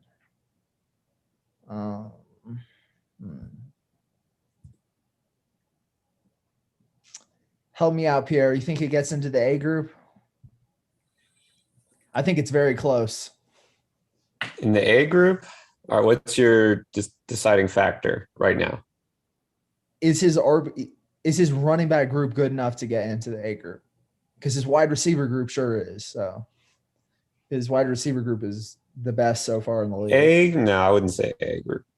Yeah, my question was just that having to rely on Davis and Etienne all year is going to be a little bit sketchy. Yeah, I mean, I get, if you're going, that's sort of zero out. I guess it depends what you qualify as zero or B, but waiting, those are good guys to get. But you're counting Etienne to have at least an RB2 type season. I'm not saying you're counting on Davis to be an RB1, because obviously that's the point, is you need each of them to be at least startable, not RB1. But Etienne is just a little iffy. I'm getting a little higher on James Robinson personally lately. I think he is going to be the lead guy. But Drake could replace him, right? Drake could be the guy you play instead of Etienne. It's close. It's close. AL always comes out with a great team, but I would say. And you need one of those guys to start for you for the jump. Like, you can't count on Etienne taking over because he's got to be. Yeah. He's got to be in the starting lineup. It also kind of depends how high you are on Davis. So to me, that's more like B+. B+, yeah. I was debating between A- and B+, but yeah, B+ is probably pretty fair. All right, Mr. Green, we got. Real quick, would it matter if he would have got all of Tampa Bay's backfield just so he could have leveraged that? No? Okay, that's what I was wondering. Yeah, it's just his top end. I mean, it's Mike Davis is I'm happy with him as my 2. I don't love him as my 1. And then having to go into the season starting Etienne is a little bit sketchy for me. So yeah, I agree on that. All right, we got one sec. We got Taylor, Kelsey, Mixon is the first 3. Julio, Odell, Chenault, and Waddle is a little bit sketchy for me. Julio is a 1. I don't love him as a 1. You don't love Julio as a 1. He's your 1, isn't he? Yeah, he's he's your first wide receiver. Yeah. You like him as a 1? Yes, sir. Well, you got Kelsey, you really got to view him more as he's got to deliver more as a wide receiver too, because you already have a top 10 guy in Kelsey. Okay, then I would ask, do you think Julio and Odell are both over under how many games I'm thinking they're going to miss throughout the year? Odell's a different story. Yeah. In terms of missed games, what I'm saying is, I guess you always got to figure in health a little bit in terms of your roster construction, and picking 2 guys who have had, issues as of late for me is a little bit tough. Chenault had some injury, also late in college, and then, a little bit early in the rookie year. So Chenault's, Waddle too. Think about injuries. There's a lot of injury risk, throughout the whole wide receiver core here. Every player has injury risk. All right. Recent injuries that have occurred. Okay, but the best predictor of future injury is past injury. And those players all had injuries like last year. Like Odell missed the entire season. Like Waddle missed almost the entire season, or several weeks at least. Julio missed most of the season. Chenault, was having trouble coming out of college. It was labeled injury risk. So like his top 4 receivers all have injury question marks. But there's also a ton of upside. For Chris, somebody could literally be decapitated and he'd say, well, everyone gets injured. Hey, everyone's got some risk, right? Can he still run and catch? Yeah, does he still have his legs at least? Yeah. It's fine. If he can still run and catch, it doesn't matter. Put like a little robot head on him or whatever you got to do. Get him as long as he's not in the concussion protocol, he's good. Fantasy points. Right. All right, and then to finish it out, you got Rodgers, Bateman, Jones, Hubbard. I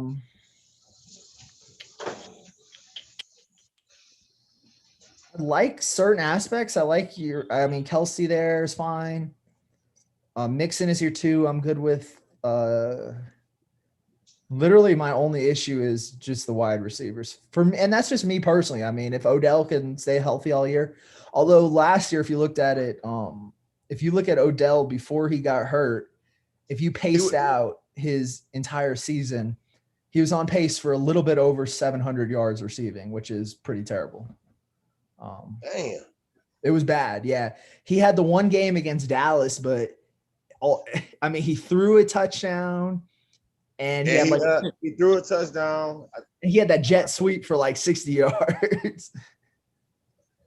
So he popped off that game, but it really wasn't on receiving. So that's why he didn't get a ton of yards. I figured I went Shenault, Waddle, and Bateman. They got some young, high upside. I went older and Julio, Beckham. You know what I'm saying? I'm a homer. You know what I mean? Diehard Cleveland fan. So I had to take OBJ. But like you said, with Kelsey and Mixon and Taylor, I'm still interested to see what this grade gonna hit for. So I feel like I picked up a little bit of youth with the receivers on the bottom of my bench. You know what I mean? And Aaron Rodgers still an MVP. So what I would say is this team at least has a path where if a couple guys hit, I could see this team do well. Where a couple of the other ones that I gave like D's and low C's to, even if a couple of guys do well, they didn't really have a path. For me, this is probably a C plus, B minus. That's probably where I would put it personally. Hey, Pierre, you think the same thing? So C plus can get me in the playoffs with this league, with this team. Mixon and Taylor gonna do their thing. I'd go a little higher, but I wouldn't go super high just because that's the thing is, there's just a lot of risk because, like the first two picks are good, a solid. Mixon, I'm not down on Mixon. I think he could be really good, especially where you got him. And Julio, I got no problem with Julio there. Beckham, that's the big question mark. I get, you Cleveland fan, that's fine. Beckham, and as a wide receiver too, that's all right because you got Kelsey, like I said. I love Shenault this year. It's just combined, you know what I mean? Like there's not a lot of floor there because Beckham might not be, ever what he was, when he was in New York. So it's just that's just the thing. It's just the makeup of the roster. There's not a guy that you can stick in there. Like, what if Beckham's hurt again? What if with Mixon struggling? You know what I mean? That you could feel really confident. So you're gonna have to rely a little bit on waivers. Okay. Hey, so last question: do I edge in the playoffs or I just miss it? Oh, I think you can make the playoffs for sure because you got Kelsey, he's your rock, and you got a good 1-2 at running back. So you're gonna better hope Mixon Mixon does his thing this year. He stays on the field. I'm believing in the coach hype. They say he ain't getting off the field. All right. Well, then let's see. Better hope that he does something when he's on the field. I will say at the 3-6, I thought about Mixon. But I didn't want to go another RB there, but I thought about Mixon at 3-6. I don't really mind Mixon at the 10 there. I like Mixon better than Edwards-Helaire. That's me. I would rather have him. I'm not drafting Edwards-Helaire this year. That's exactly the question I was about to ask. Edwards-Helaire. Oh, crazy. Yeah. That's just me. I know a lot of people, it's what do you point to say, that Edwards-Helaire, he didn't do it last year. He's going to do it this year. Like what reason do you actually have? Was it because he was struggling with injuries last year? No. Is it because Le'Veon Bell came in and dominated? No. Is it because they got a coaching change? No. Like what possible reason would he all of a sudden be an RB1 when he wasn't last year? They revamped the offensive line. Patrick Mahomes isn't going to run as much. He's still going to get 40 touchdowns, and some of those passing touchdowns are going to go to Clyde. He got a lot of touchdowns last year. They didn't go to Clyde. Yeah, but then they went to Kelsey or who was the guy that just left? There's a 20% micro share that just went out. Don't bring Sammy Watkins into this conversation. Yeah, Sammy Watkins. Oh no! No. All right, see, that's it. You lost me. Sammy Watkins. 2 touchdowns last year. Maybe not even. Might have had 0. But those 2 touchdowns have to go somewhere. You can't just go, oh, well, those were 2 touchdowns. We're just going to throw those away. Yeah, but it doesn't mean they go to Edwards-Helaire either. You don't know who they're going to go to, but who? Than Edwards-Helaire. Okay, look, here's the thing. That fantasy football is, when you break it down, fantasy football is one of the simplest games out there. It's simple. You get points for the yards, the touchdowns, and the catches. That's literally it. That's it. All this like BMI, 40 time, yards per route run, tackle efficiency. I don't like whatever. Like that stuff's great, but really all fantasy football really is yards, touchdowns, and receptions if we're talking PPR. Chris, right? you left out the three cone shuttle. 3-cone drill, vertical jump, bench press reps, whatever. So really what it really boils down to, the only thing you can accurately predict, and I say accurately, and it's not even accurately, but like somewhat accurately predict, is usage, right? We can't predict who's going to score the touchdowns, right? Nobody thought Devontae Adams was going to have 18 touchdowns last year, right? Or like when a guy goes out there and has like 2 touchdowns, everybody's like, oh, he never scores touchdowns. And then the next year he has 10. And you can average it for a team, though. Yeah, you can do it for a team, but then you're going to try to figure out which guy is going to score. Yeah. Random guys score touchdowns. It's not like only the guys that we like score touchdowns and nobody else on the team scores touchdowns, right? Like McCall Harbin's going to have some touchdowns, and Marcus Robinson's going to have some touchdowns. Powell will probably have some touchdowns, right? One of their offensive linemen. Yeah, like an offensive lineman, you never know. So you always like when it comes, you try to figure out, and more touches generally lead to like more yards and more touchdowns, right? Generally. So that's just when I look at Helaire and Mixon, I just see, and I do agree with your points, Jeremy. Better O-line, I definitely agree with that. I think he looks at it, but I look at Edwards-Helaire as more like a 15-touch guy, whereas I think Mixon will be a 20-touch guy. Now, so that's what tie breaks it for me. And Mixon's going to have 3 receptions a game or more. He actually is one of the guys who will catch 3 or more receptions. Whereas Edwards-Helaire, they didn't dump. Mahomes isn't. He'll have a decent amount of receptions. I just think Mixon's going to need to be pass blocking so Burrow stays up on his feet. I mean, he didn't pass block last year. Yeah, true.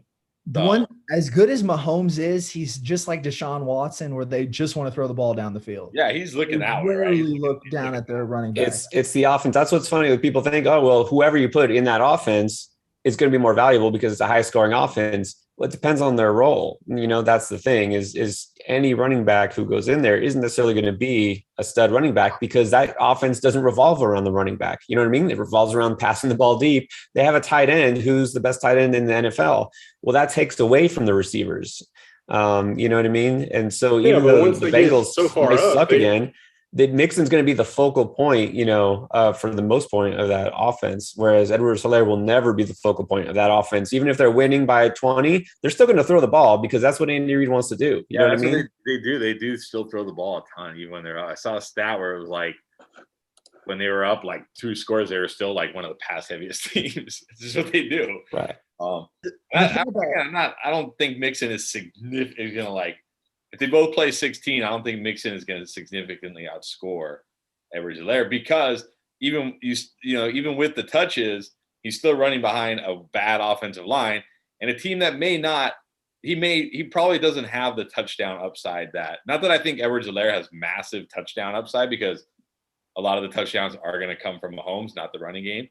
But I don't think the Bengals offense is going to score a lot of touchdowns from the 1-yard line. They're not going to be a team that drives down that marches down the field and then pounds it in from the 1. They're going to score a lot of touchdowns from outside, big plays. So I don't think Mixon's going to be significantly better than Edwards-Helaire. But to me, if you look at the games last year, even the games when the Bengals were getting blown out, Mixon was still getting carries in the fourth quarter. He was still getting receptions. And that was with Gio, right? They don't have really anybody like Gio now. So. Right. And the offensive line thing, that's a valid point, but what that helps with? Efficiency. But that doesn't change volume. And the biggest predictor for, fantasy points is volume, touches. You have to touch the ball to do something with it. So, you want a guy who's going to average 4 yards to carry or 5 yards to carry. Well, the answer is it depends how many touches they get, right? It doesn't matter how many yards they average. A lot of guys that average 5 or more yards a carry, it's because they only carry the ball 5 times a game. And so nobody's looking for them to run it. So that does help. He'll be more efficient. but it's not like that was the issue last year. It's not like the Chiefs offensive line was, just letting Mahomes get pounded, or it's not like Edwards-Helaire, he's getting stuffed. He just wasn't getting enough volume, and I don't think that's going to change. So he'll be more efficient. He'll score more touchdowns probably than Mixon, but Mixon's going to get more carries. He's going to get more receptions, and so he'll probably get more fantasy points. You know what I mean? Yeah, I agree. I think Edwards-Helaire will definitely be more efficient. But if Mixon's, getting 18 to 20 carries and 3 to 4 catches, and Edwards-Helaire's getting 13 to 15 carries and 2 to 4 catches, it's just going to be hard for him he'd have to be really efficient to beat Mixon. So, or Mixon could just get hurt again because, he does it every year, and then Edwards-Helaire will crush him. Yeah, and then it doesn't matter. The funny thing is if you bring back Alex Smith as the quarterback of the Chiefs, I like Clyde 10 times more. Yeah, then as bad as he is for the offense, I like Clyde 10 times more. He probably catches 3. Then he definitely catches 3+ passes every single week. Every week. That is true. Yeah, and then he'd probably be a PPR monster for sure. That's why people used to love the Chiefs running backs. Like look at Kareem Hunt. Kareem Hunt did not. If you look at Kareem Hunt's numbers, he did not do a lot of damage on the ground when he was with the Chiefs. He wasn't running for 1,500 yards or anything. But yeah, I like his touchdown outside. I just think they're going to try and go to him more and put a little less off of Patrick Mahomes. Like Mahomes will still do it 80% of the time, but they don't want him running around. But Mahomes doesn't run around because they called a quarterback run. He runs around because he has to. And I think with the offensive line improvements, he won't have to as much. But I do think that offense it's Patrick Mahomes. It's Patrick Mahomes. We talked the other week. We said Todd Gurley was going to sign that week. He never signed, did he? That was okay. This is what I'm talking about. This Deshaun Watson thing. It was like some Ravens fanboy site saying Todd Gurley is going to sign within the week. Well, here we are. I think 3 weeks later he hasn't signed. Now this Eagles fanboy site says Adam Schefter thinks the Eagles have what it takes to make a serious run. I'm like, did Adam Schefter actually say that? Because I don't see anywhere where Adam Schefter actually said that. You're just saying what you think he thinks, and people are freaking out Deshaun Watson's going to the Eagles. So. Yeah, I didn't even say that they wanted to get Deshaun Watson. It's hey, if they wanted, they could. They have stuff to trade. It's okay. I mean, I don't know. Maybe there's I don't know how many teams I have to look, but there's at least 15 NFL teams that if Houston picked up the phone and said, "Do you want Deshaun Watson?" they're going to be yes. Let's see if we can work out a deal, right? I don't know if it's 15, but I will say it's a lot. What's that? I wouldn't. I don't know if 15 would. I'm trying to think what teams obviously. Well, some teams just don't have the capital to either. So. But I'm saying if the Texans called them, they'd say well, I mean, yeah, we want him. Can we? They would try. Maybe they don't have what it takes, but they would try, right? There's 15 to 20 teams. The Chiefs, the Bucks. I mean, Denver. It's going to be Denver. They're going to trade Drew Lock. I'm trying to think of the teams that wouldn't. The Chiefs, the Bucks wouldn't. Buffalo wouldn't. Yeah, Buffalo probably wouldn't. Rams wouldn't. Rams. Yeah. I wonder about the Rams. Do you think if they could trade Stafford and some picks, would they do it? They don't have any. That's the problem. Yeah, they don't have any picks. I'm just saying if they did, though, that's true. Would they do? Or if they could trade Stafford and a young defensive player or something, would they do it? I wonder. I think they offered Goff and I think 2 first when the rumors were coming around before That's what I'm saying. That's not enough for Deshaun Watson. Might be enough for Stafford, but we're talking about a top 5 QB who's 26 years old. Right? That's what I'm saying. Obviously a lot of teams are going to be interested in Deshaun Watson. A lot of teams are yeah, we want Deshaun Watson, of course. I mean, even if I was the Bucks GM, I would give up 2 firsts for Deshaun Watson. I mean, Brady's 44 years old? Yeah, I mean, if you're the Bucks, you can give up picks, right? Because it's here, take our picks. They're not going to be worth very much. We have your roster, and we're going to win the Super Bowl, whether it's Brady or Deshaun Watson. We're probably going to go to the Super Bowl. So, yeah, take our picks. So, yeah. So when I see something like that, it's like, come on, man. Of course, the Eagles are interested and think they have what it takes, but so do like 20 other teams. Let's look here. I think Jalen Hurts is fine this year. I worry about him in Dynasty a little bit if he's no, for sure. I mean, because it's a new regime and they're going to want to maybe, you know how that is if they're not tied. If they didn't draft the quarterback, sometimes they just it's sad. Yeah. The quarterback could be a decent quarterback, but if they didn't draft him, they want their own guy. No, I totally agree with that. I don't know how how he's gonna in Dynasty. It's definitely a risk for sure. The Eagles are the Jets to me this year. That's how bad it is. I mean, that's fine because if you look at how many yards did Lamar Jackson throw for last year? Oh God, I don't know.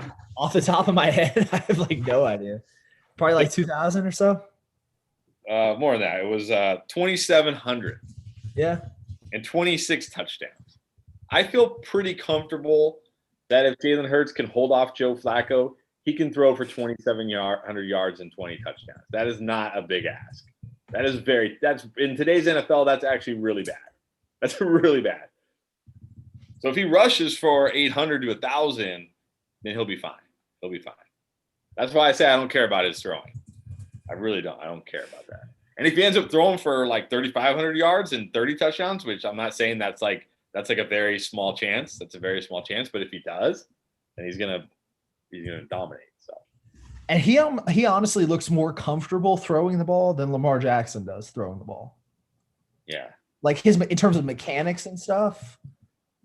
I mean, Lamar Jackson's mechanics genuinely look a little bit off sometimes, and he is. Let's not forget when Lamar Jackson was coming to the league, there were a lot of GMs and scouts who said he should play wide receiver or running back. Yeah, and Hurts in general, the big knock on him wasn't ever his arm and stuff. It was always how he kind of processed the field and got off like his reads and stuff like that. That was always the knock with him. Jalen Hurts was good in college as a passer. Yeah, it was never about his arm strength or anything. It was just decision making and then going from one read to the next. Kind of like the same questions they have about Justin Fields a little bit, but I don't see that with Justin Fields as much. But now, I do agree if he struggles this year, if he's really bad and they go like 4 and I don't know whatever it is now, 13, is that what it is? Whatever it is. And they have like a top 10 pick next year and a quarterback falls to him, I could definitely see them drafting that quarterback and moving on from Jalen Hurts. Like that I can definitely 100% see. But for them not to draft Justin Fields this year tells you something about what they think about Jalen Hurts. Yeah, no, they're rolling with Jalen. I mean, obviously if they have a chance to get Deshaun Watson, they're going to get Deshaun Watson. I'm not an A.J. Dillon fanboy who says A.J. Dillon's going to beat out Aaron Jones and he's going to be the starter and Aaron Jones is going to just collect $50 million on the bench. I get it that if they have a chance to get Deshaun Watson, they're going to get Deshaun Watson because they should get Deshaun Watson. I don't think there's any other scenario where Jalen Hurts, other than like him getting hurt or him being so atrociously bad. Because again, like are they gonna look at Joe Flacco and be like, he can probably get us over the hump? So no, but he'd probably take us to a number 1 pick. Well, I mean, okay, maybe like kind of what they did, like kind of like what Doug Peterson did last year, right? He benched Jalen Hurts for no reason to try to lose a game or whatever. But that's my thing. Like, I don't think they're gonna bench Jalen Hurts for Joe Flacco unless he's just so terribly bad. Which if he is, then I'm done anyways because he's probably not very good at fantasy either. So I'm not worried about him this year. Outside of like a crazy Deshaun Watson trade, but I am worried about him down the road, no doubt. Like next year and beyond in Dynasty, I'm definitely worried about him, for sure. My big thing is just like, so you're banking on his running. Yes. And we look at his passing, and I didn't see great strides in his passing last year. So I'm like, you're hoping for the upside of running, and if he doesn't do that, then what do you have? And that's a complete dud. And that's where I'm like, yeah, that's not what I want. If he doesn't do that, but why would we think he wouldn't? Based on what we saw last year, why would we think he wouldn't? I think the Eagles' defense is horrible. I also think their offensive line is horrible. It doesn't matter. The defense doesn't have any bearing because, again, they're not calling design runs most of the time for Jalen Hurts. Like when Yeah, quarterback, he takes that upon himself. I get that. I don't think the defense. I don't think that matters. My thing with the defense means he's on the field more to either make more mistakes and like that. That's why I think he's so boom or bust. Because he's going to be on the field a lot, I think, for the Eagles. And so if he's on the field, he either has to do good or he's going to be bad. And I don't think there's any in between. We're just talking about the rushing part. Again, I don't care about the passing. I think 2,700 yards and 20. I mean, even Sam Darnold throws for 2,700 yards. Maybe not 20 touchdowns, but he gets like 18 or 19. Like that to me seems like. I mean, last year he had 1,000 yards passing and 6 touchdowns, and he started 3.5 games. I think he can get to 2,700 yards and 20 touchdowns. Will he have 15 interceptions? Maybe. Okay, maybe. But if you also look at his rushing last year, rushing wasn't that great though. Like he had one game over 100. He's a quarterback. He had 100 in his 3 starts where they didn't pull him. He had 100, 60, and 60. If you take 60 times 16, which was the old way, what is that? 600, 40. That's 1,080 for a quarterback. A 60-yard rushing game for a quarterback is huge. That's at 1.5 passing touchdowns just from his legs. 1.5 plus like 10 touchdowns on the ground too, maybe. I mean, yeah, and he had three rushing touchdowns in 3.5 starts. Now I'm not saying he's going to get a rushing touchdown. I'm not, but my point being, 1,000. If you think about 1,000 rushing yards for a quarterback, that's 100 fantasy points just from rushing. That doesn't even include touchdowns on the ground. Which, like, let's say he gets 5. That's not 30. That's 130, right? That means he only needs like what, 150, 160 fantasy points through the air. That's nothing. I mean, look at Taysom Hill. This man was so bad at throwing the football. He was so bad he wore 2 gloves on his hand, on each hand. If you see a quarterback with a glove on each hand, it's a major red flag right there. And he was like when he started top 6 every week. I mean, yeah. What did Taysom Hill do last year? I feel like Taysom Hill was top 5, top 6 when he was in. Oh, I can't even look. I was trying to see. He was like, so yeah. So Taysom Hill had 1, 2. Well, he had 1, 2, 3, 4 starts, and he didn't even throw for 1,000 yards in his 4 starts. Jalen Hurts threw for over 1,000 yards in 3.5 starts. And he only had 4 touchdowns. Taysom Hill had 44, 83, 33, and 49 rushing yards. So not even as many. He only had 1 game with more than 60. And he was, like Austin said, he was like a beast in those games. It's just such a huge, like, if you're in a 6-point touchdown passing league, then the rushing doesn't matter as much. If you think about it, like, even like Kyler Murray or Lamar Jackson or Josh Allen, if they scramble for 40 yards, that's like throwing an extra touchdown. So instead of having to throw for 3 or 4 touchdowns like an Aaron Rodgers or Tom Brady or Matt Stafford, those guys only need to throw for 2, and it's like they threw for 3. And then if they run in for a touchdown, that's like 1.5 touchdowns. That's why I'm so high on the rushing upside. Oh, that's right. That's so cool. In the 4-point touchdown leagues. Hey, I'm gonna have to go, but I will see you again for the next draft on Sunday. Yeah, we'll see you on Sunday. See you guys. Hey, Clappen's got to get his grade. Oh yeah. Give me a grade. Who wants to grade? You want to grade Clappen, Jeremy? Sure, I'll grade the best team ever drafted in this league right here. I mean, A plus. Exactly. So we got Barkley, Keenan Allen, Terry McLaurin, Jamar Chase. I always get it wrong. Yeah, Jamar. Yeah, it is Jamar. Okay. Swift, Sermon, Juju, Antonio Brown, Harris, Edwards, Stafford, and then Troutman as your tight end. Let's see.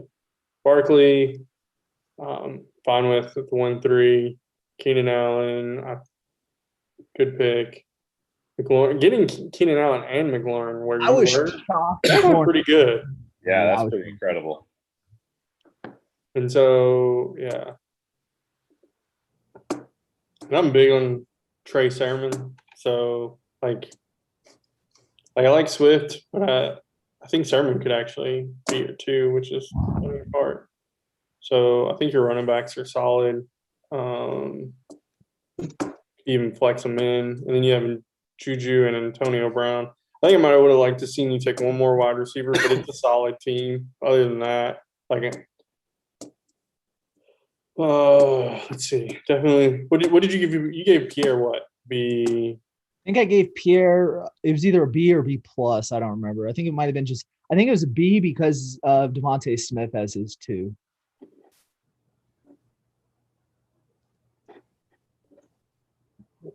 And then I either gave Chris a B plus or A minus. I don't remember. I'd put you just right above Chris. So if you gave him a B plus, I'd give you an A. If you gave him an A minus, I'd give you whatever. You got an A for sure for me. So this was honestly, I've had like probably like 6. I've had like 4 straight teams where I had to draft Kenny Golladay, so I was kind of just happy I didn't have to. You've had some good drafts. It was funny because I remember like back in the day when we were first doing these, you always had like good drafts. I had like 5 drafts straight that were like really good. Yeah. And then you just in general, it's gotten really terrible. Well, it's just gotten harder. I mean, it's not. That's true. The drafts have gotten much harder, but you've had some really good drafts lately again, for sure. Yeah, but the drafts have definitely gotten harder because I think people are like wising up to the wide receivers and stuff. So no, and everyone wants the same guys now, honestly. So that's what makes it. But initially, you had like, I think once you hear other people's perspectives, it kind of changes your mindset a little bit too. So if you have 12 people drafting who have never like talked before, you get, everyone likes people a lot differently versus once you guys start talking about certain guys you like, you change their mindset a little bit. Then you end up liking the same players, and then you end up, drafting the same guys, and then the guys you don't want are all, Yep. Especially when they like, I think it's great that we get on here and we debate, hey, why we're high on this guy, why we're low on this guy, and just give our opinion, and then we try and state facts or what we believe to happen, and give our assumption and be like, this is why this guy is going to be great, and people listen to it and they go, yeah, I do agree with that, or oh, I didn't see that kind of point, or that changes. So I think it's very helpful to, why are we drafting these players where we're drafting them, and why do we see this upside or downside? And rather than saying you should draft, Patrick Mahomes in the 4th, or Patrick Mahomes is probably a bad person. The reason you should take CD Lamb in the 3rd is this, or, why we're high on, these receivers at the end, stuff like that. Yeah, I agree. No, for sure. Because that's what I try to get. Like, that was good. What's so frustrating to me about the Discord is like, guys, I don't care if you like AJ Dillon more than Damian Harris, but you got to give me a good reason, and not like because of his BMI and his 40 time and because whatever. Like, you got to give me real legitimate reasons. Like, he's behind Aaron Jones. Why do you like AJ Dillon more than Damian Harris? But no, like that's why I liked what you said about Edwards-Helaire. Because you didn't just come like because on that lot. Oh, he was a rookie last year. That's like my God.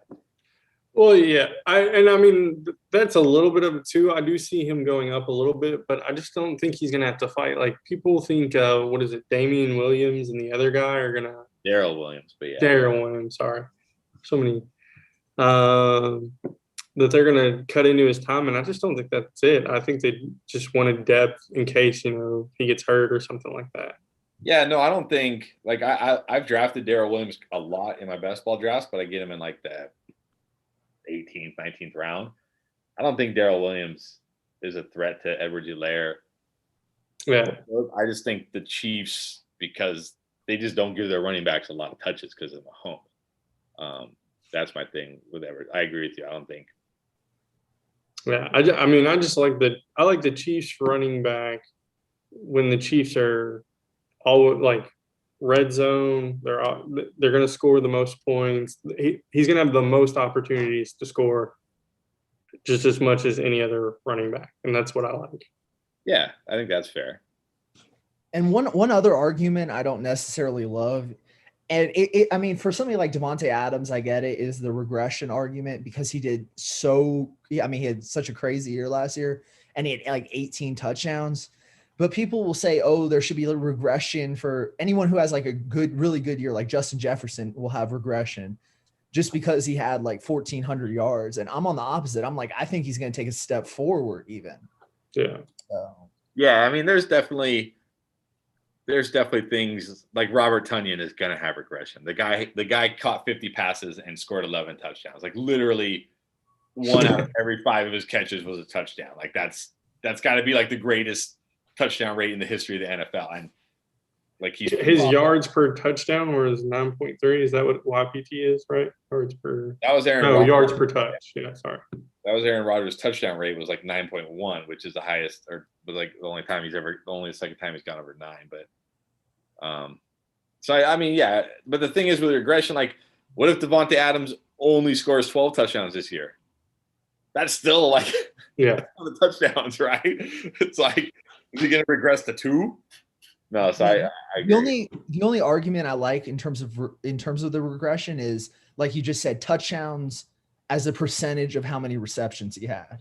Like that's I don't even like regression. I always say variance. Most players have different variance. Yeah, no, variance is exactly what it is, because like, especially for like a wide receiver or for a wide receiver running back, they don't really have a lot of control over their touchdowns. Yeah, like they have, the ball has to be thrown to them, or they have to be given the ball close to the end zone. I mean, I know running backs can go like 80 yards, but unless you're Derrick Henry, how often does that really happen, right? So like they're kind of dependent on the team getting close to the end zone and then giving them the ball, right? So that's why touchdown, like Jeremy said, it's like variance. But yeah, to your point, Austin, you're right. Like a guy who, like Derrick Henry, a guy who gets the ball 400 times, he has a much better chance of scoring touchdowns than a guy who gets the ball, 100 times. So yeah, I just don't like basing it off of just, he had a good season, he's going to have regression.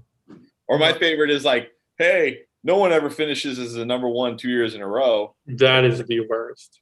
It's like, well, first of all, actually go back in time and you'll see that people have. And in fact, most recently, Antonio Brown, I think, was the number 1 PPR wide receiver 4 or 5 years in a row. And the 1 year he wasn't, he was number 2. So it was like a 6-year run where he was like either number 1 or number 2. And it was only 1 year where he was number 2. Well, what was the one for Derrick Henry last year? Like the year before he got 2,000 yards, and they're like, oh, there's no way he's going to get 2,000 yards again. And then he did that this year. He got almost 1,600, and people were like, yeah, he's not going to do that again. He got 2,000. I was one of the ones that he's probably not going to do it again, but he got 2,000. No one's ever gotten 2,000 back to back. Maybe Derrick Henry can do it, but no one's ever done that. Yeah. I'm fine if so he had a 2,000 yard season. You're saying, hey, he's not going to get 2,000 again. It's fine. But if he gets 1,800, am I really sad about it? No. Yeah. Or even if he gets 1,515 touchdowns, you're fine. Yeah. You're fine. He's going to be fine. No, that's the thing. Yeah. But that's my biggest thing is like, oh, he was number 1 last year, so he can't be number 1 this year. It's like, okay, well, what?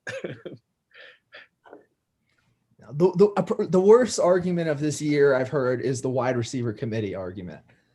I haven't even heard it, but that was the worst argument I've ever heard, honestly. Like literally every team has a wide receivers in a committee. Yeah, literally every team. Like nobody just runs out 1 wide receiver every play. Like, yeah, we're just gonna run out 1 wide receiver every single snap, just 1 guy. Yeah.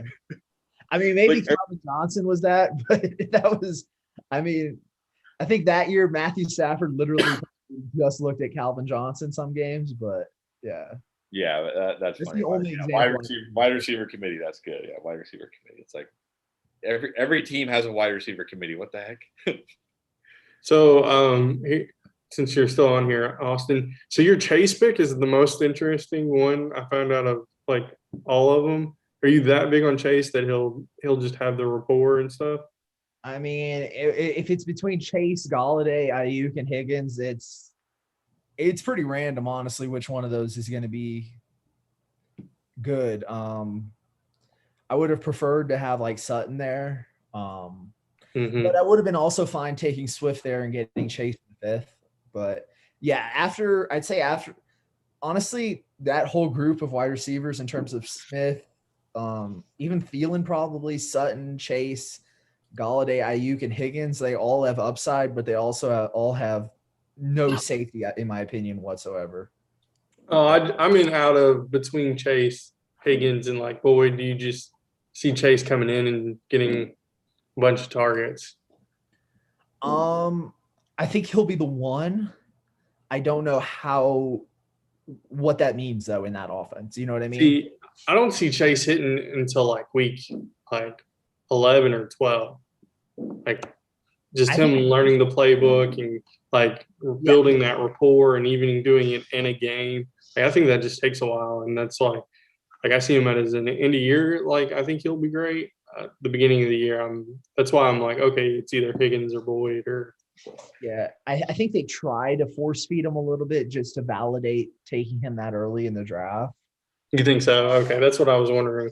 But with that being said, I think the targets will be pretty evenly distributed throughout the three of them, making it pretty difficult to start them on a week-to-week basis, knowing which one is going to have a good week. So I don't like any of them being more than a wide receiver 3. That's just me personally. Yeah, that's fine. I mean, yeah. But yeah, I think every week one of them is going to have a really good week. It's just going to be hard picking which one that's going to be. Yeah.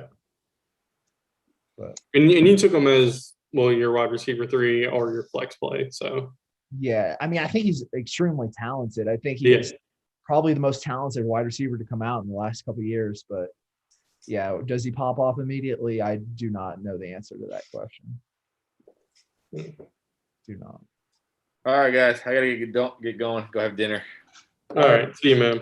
Good chat. See you guys later. Always fun. We'll see you guys See you, on Mike. Thursday.